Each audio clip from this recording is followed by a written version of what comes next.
You know what would make a good topic, I think? It'd be this.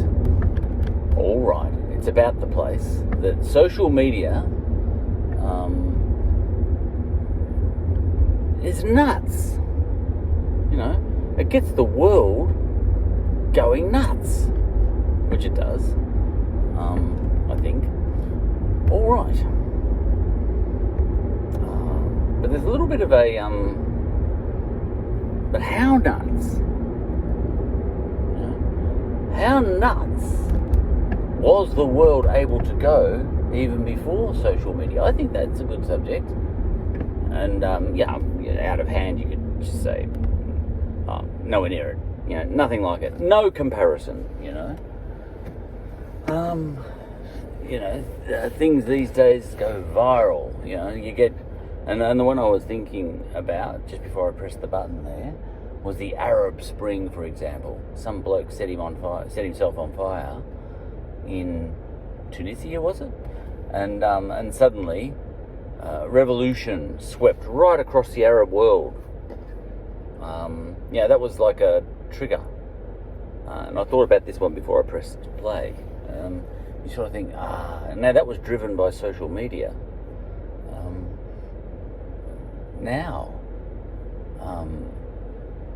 But for social media, could that have happened? Yes. That sort of thing used to happen all the time before social media. And the one I was thinking of is the Prague Spring. And I get my springs mixed up, but I think that was one of the 1848 ones. Where there was a spark, and I can't remember even exactly where the spark was. I'm not a know-it-all, I'm not a smarty pants or anything like that, but I think it was something to do with Italy and the Austrians or something. Radetzky, a general, an uprising, and a brutal crackdown or something like that, and revolutionaries reacted or something like that, and then Johann Strauss Sr. wrote some music, the Radetzky March, in support of the crackdown by the conservatives, but his son Johann Strauss Jr. was on the other side, on the side of the revolutionaries, and all that sort of thing. But anyway, a spark was lit. A little bit like that bloke who set himself on fire in Tunisia. It's a bit unfortunate that that I've used the spark has been lit metaphor there, I suppose. But it's apt. And a spark was lit, and revolution swept across Europe in no time at all. I think it was put down and everything. But the point is, things went viral back then like nobody's business. So yes, you could say out of hand. No, there's nothing like the way things go viral these days. Which is, I could argue that too. Because there's nothing like the way things go viral these days. Because you've got social media. You can reach everybody in 1 second flat. So there's nothing like that. But at the same time, you can say there's something like that. Which is the opposite of what I just said.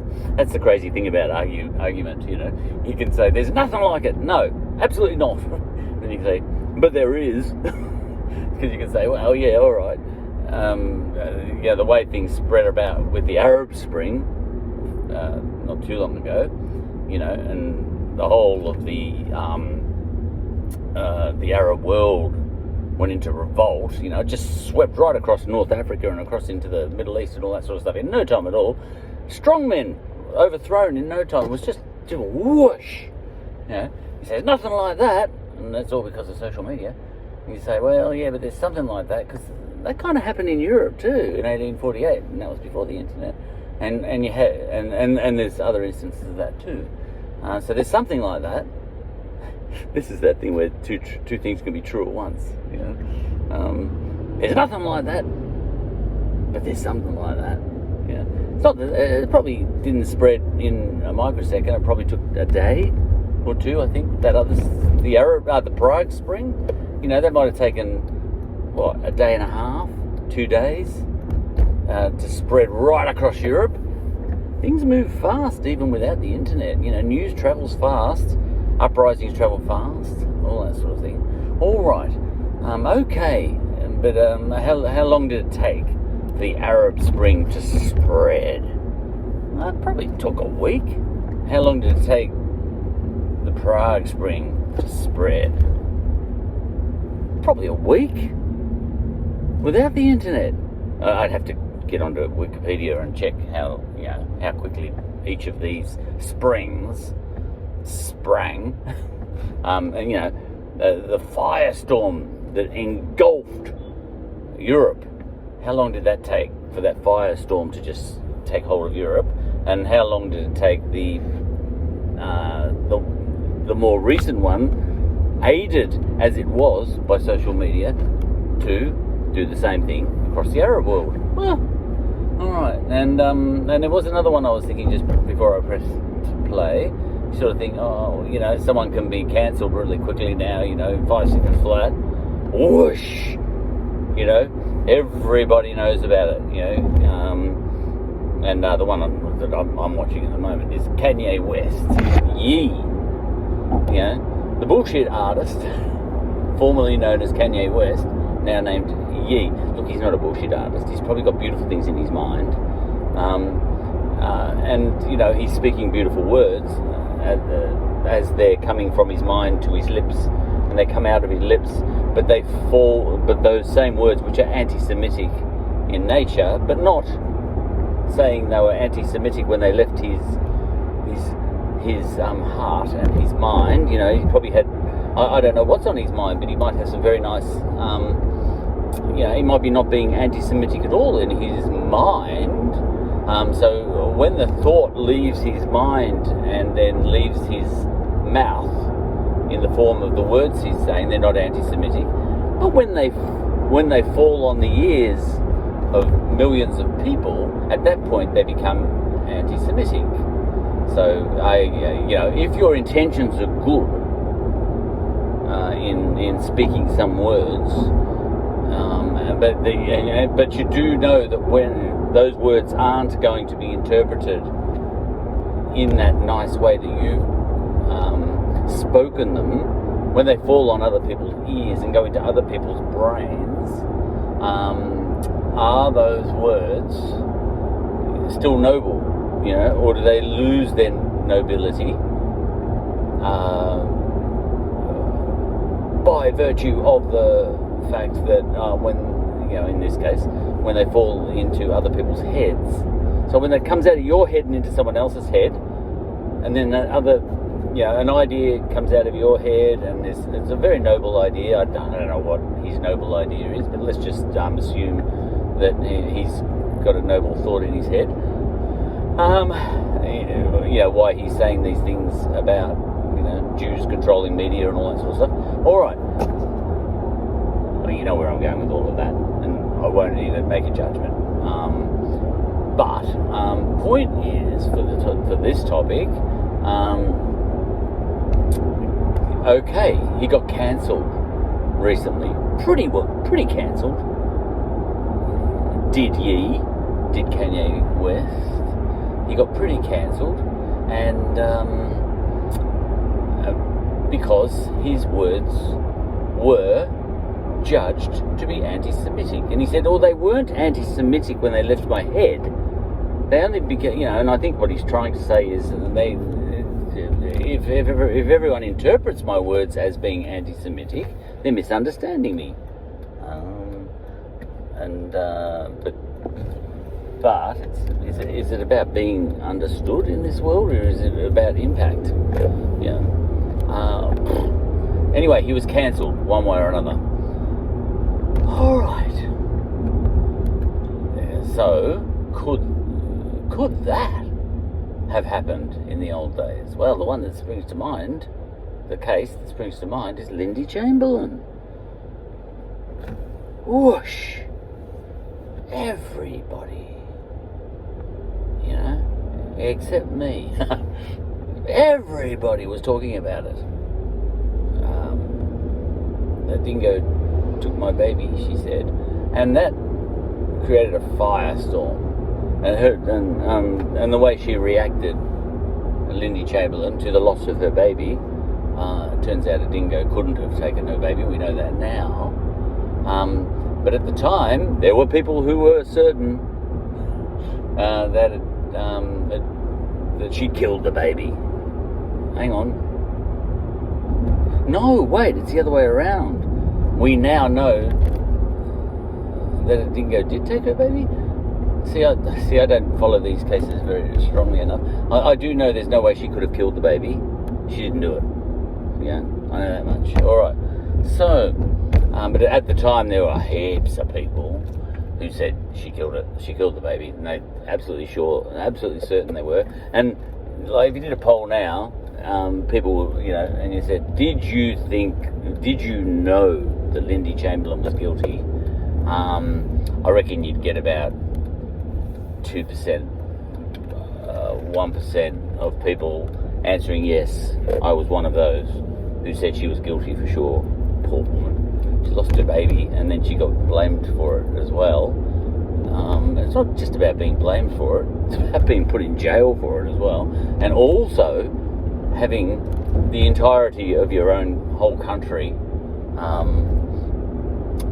being certain that you killed your baby when you know you didn't. Wow, that'd be rough. But anyway, for this topic, what does that remind me of? Hang on. No, can't think of it. I had something on my head just now. Anyway, it'll come to me. But did Lindy Chamberlain go viral?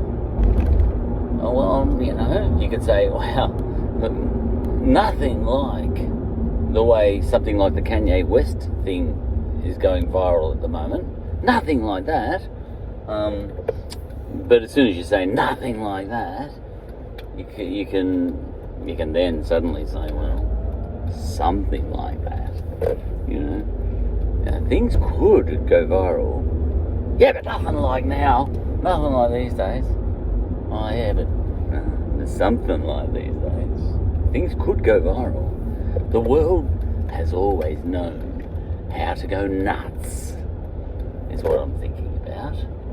Wish I could think of what I was about to say. I don't usually forget my little... I had a thought flash through my head before that related to the Lindy Chamberlain thing. Now, I might as well try and remember it. What have we got there? We've got Lindy Chamberlain,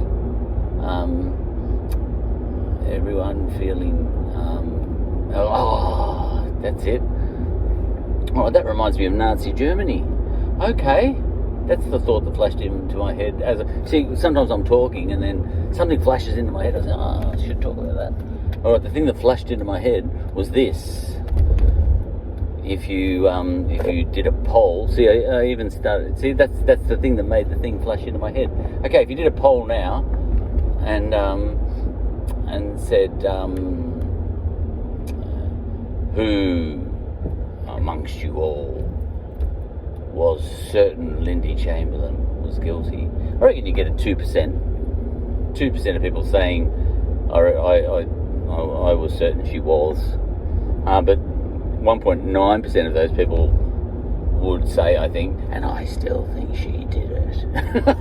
They would. I could be wrong, but I reckon they would. There would be people around now saying, she did it. It's all bullshit. She did it. Ooh. People are like that. Now, what's the other thing? Oh yeah, Nazis. All right, pick a country, any country. Austria, Germany, Hungary, all these places, Eastern Europe, and X% of people back in those days were Nazis. They loved Hitler. They loved him. It was great. Because you see footage of people lining the streets, tears of joy because Hitler's, because the Germans are marching through the streets, the Nazis are here, and everyone's loving it, and they weren't all forced to come out and cheer. You can look at the footage, they loved him. And so probably, let's say, I don't know, Austria. I have no idea, but let's just say 80% of people, let's just even say 51% of people were very pro-Nazi in all its shades. All right. But after the war, if you went and interviewed, did the same poll again, and you'd get 2%. No, we were part of the resistance. We were anti-Hitler. You get that. And I think you get that with Lindy Chamberlain too. You get, I always suspected she was innocent. Hang on, all right. And any one person can say that, but because there's no way to prove otherwise. But if 60% of people thought Lindy Chamberlain was guilty back then, and only 2% of people are admitting it now, there's a lot of people lying. Same goes with those, same goes with all those Nazis. After the war, they said, no, the Nazis, they were very bad people, we weren't on their side. We were on the good guys' side. We hated Hitler. Yeah, we did. Yeah, right. I don't know which, all you people saying you weren't Nazis, I don't know which ones of you are lying, but I know a lot of you are. We're a funny mob. We humans. We're nuts in this age of social media. But we were nuts before social media too, I think. Oh yeah, but nothing like how nuts we are now. But something like it.